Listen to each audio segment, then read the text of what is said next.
కాళేశ్వరంలో అవినీతి జరిగిందని కవిత నొక్కి చెప్పడం పార్టీకి ఎంతో నష్టం కలిగిస్తుందన్నారు బీఆర్ఎస్ నేత దాసోజు శ్రవణ్. పార్టీకి నష్టం కలిగించేలా ఆమె మాట్లాడడం ఆశ్చర్యాన్ని కలిగించిందన్నారు. గతంలోనూ కవిత ఇలాంటి వ్యాఖ్యలు చేశారన్నారు. అన్ని ఆలోచించే కవితను పార్టీ నుంచి కేసీఆర్ సస్పెండ్ చేశారన్నారు దాసోజు శ్రవణ్. గత కొద్ది నెలలుగా పార్టీ ఎమ్మెల్సీ శ్రీమతి కె కవిత గారు ప్రవర్తిస్తున్నటువంటి ఒక తీరు తెన్నులు, కొనసాగిస్తున్నటువంటి ఒక పార్టీ వ్యతిరేక కార్యకలాపాలు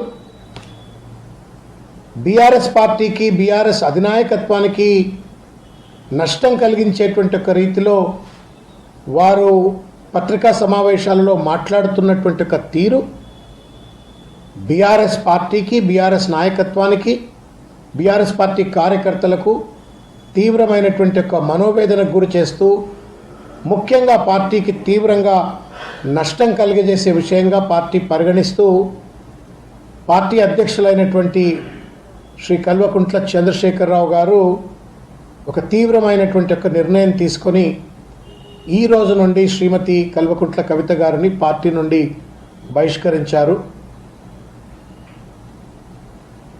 వాస్తవానికి మొత్తం పార్టీ అంతా కూడా ఒక సందేహ డోలలో ఉన్నటువంటి ఒక పరిస్థితి.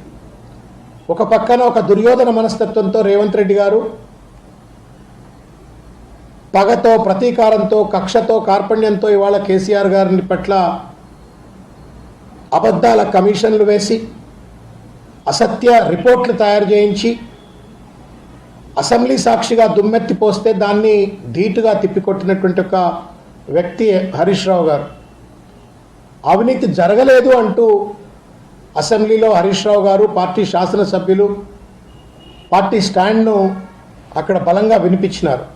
కానీ దానికి భిన్నంగా కాళేశ్వరంలో అవినీతి జరిగింది, దానికి కారకులు హరీష్ రావు గారు అన్నట్లుగా అవినీతి జరిగింది అనేటువంటి ఒక విషయాన్ని వారు నొక్కి చెప్పడం ఏదైతే ఉందో అది తీవ్రమైనటువంటి violation of the parties code of conduct, పార్టీకి నష్టం కలిగించేటువంటిది. గతంలో కూడా ఇటువంటి కామెంట్స్ చేసినారు కాబట్టి వారిపై పార్టీ ఈ చర్య తీసుకొని వారిని పార్టీ నుండి సస్పెండ్ చేసినారు.